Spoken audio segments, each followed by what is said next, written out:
Good morning. Welcome to our office in Javier. We have a special guest for you today. Come in.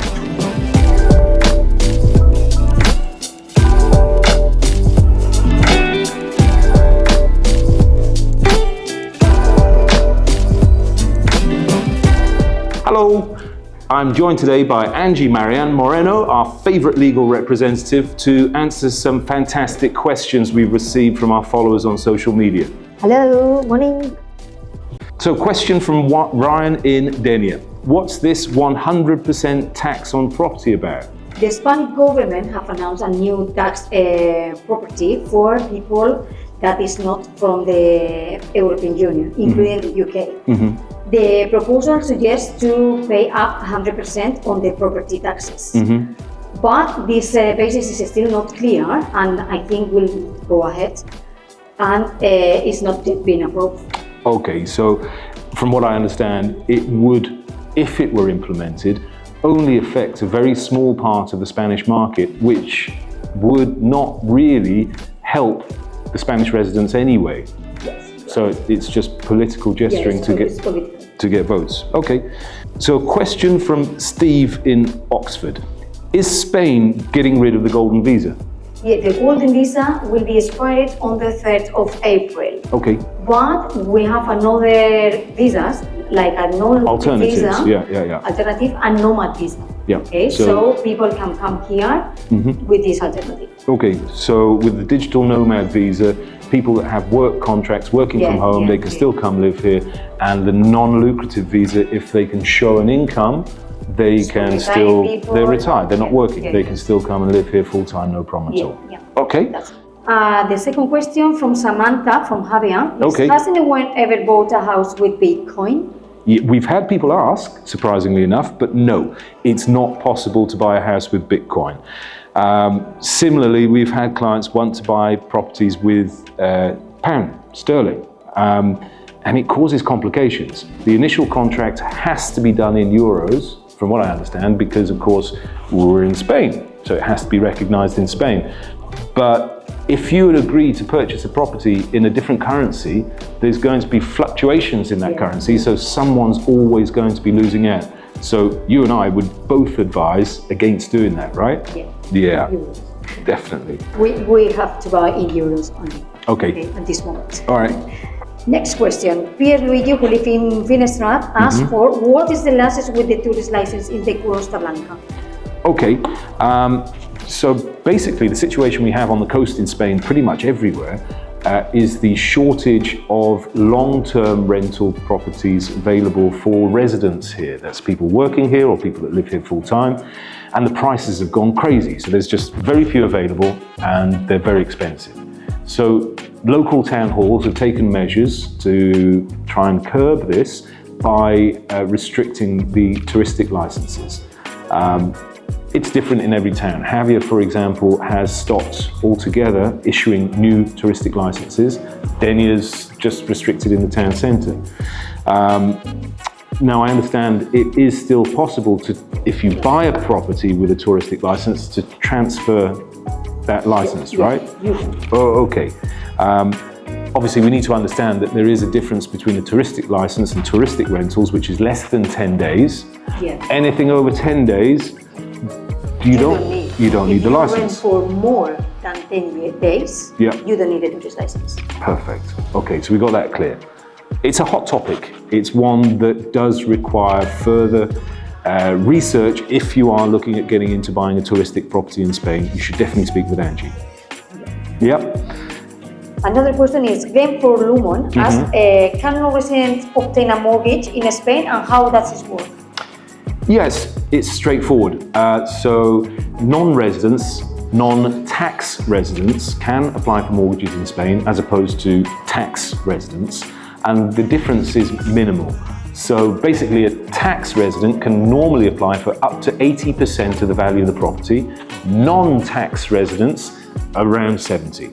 That means obviously you've got to include the purchase costs at around 12%. So non-tax residents need to have about 42% of the value of the property to buy it and show taxable income that support the payments made, which basically decides how much you can borrow. to get the mortgage, they need to show their economic capacity Yes. to get this mortgage. Yes, exactly. Each bank is different, so Yeah, of course it varies. Chavi in Benissa. Can we buy a property in joint names? How does that work in Spain? yes, normally people buy in both names. Also, you can include your children's name if they have more than 18, Okay. if they are on the legal age. And they do this Okay. for inheritance tax purposes? Yeah. Right. To avoid to pay taxes. Or- But if yeah. you buy in your children's name have to prove that they have enough money to buy the property. Oh, it's all complicated. important. Yeah, these tax issues are complicated. So, important note, if you intend to go for the soon extinct golden visa, it's 500,000 euros of property per person. So if you're buying a 500,000 euro, €500,000 property, it goes in one applicant's name, and then the other applicant gets the visa Through joint. the first, Gotcha. Okay, that's clear. if they are married. Okay, fine. Juanfa from Denia is asking how to avoid paying capital gains tax in Spain. To avoid to pay capital gains, you have to reinvest the money that you get for your sale, okay, then you avoid to pay that. Or if you are over 65 and you can show that you was living in this property 3 years and you are making your tax return during the last 3 years, then you can avoid to pay So taxes. this applies to tax residents To in tax Spain. resident, only for tax residents in Okay, Spain. so if you buy another property, you don't pay your capital gains tax, and if you're retired, you don't pay your capital Yeah. gains. And for the sellers that are non-residents in Spain, they will pay the 3% at the notary date, but they have to pay normally 19%. But Okay. to assure that they pay part of these taxes, the notary, the buyer have the obligation to retain the 3%. So it's a retention of 3% for non-tax residents in Spain to make sure they pay their taxes and not just run away. Yep. Okay. Amalia from Move2 Traveling in Denia is asking, are there different tax implications if you buy a property from a non-resident point of view as opposed to a resident? When you buy a property, if you are resident or non-resident, you have to pay the same taxes. The But- purchase tax Yeah, the purchase tax is the same. is the same, 10% taxes here in this area. But if you are non-resident, also you have to pay every year tax for non-residents. Okay, depending of the property, Sure. but you will pay another tax annually. But That this- is not. I mean, it's very- normally a small amount. Yeah, it's not hard, hundreds, of not course. thousands. Yeah. No. Okay. Leila from Denia asks, what are the main mistakes when you are buying a property in Spain? Well, there's a few.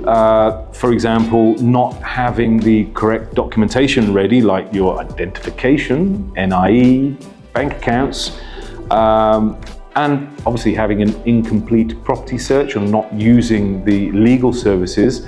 Quite often people like to think that they'll save a little bit, but that little saving can often be much more expensive in the end. And this is why we recommend using Grupo Garcia and Angie Moreno for her legal services.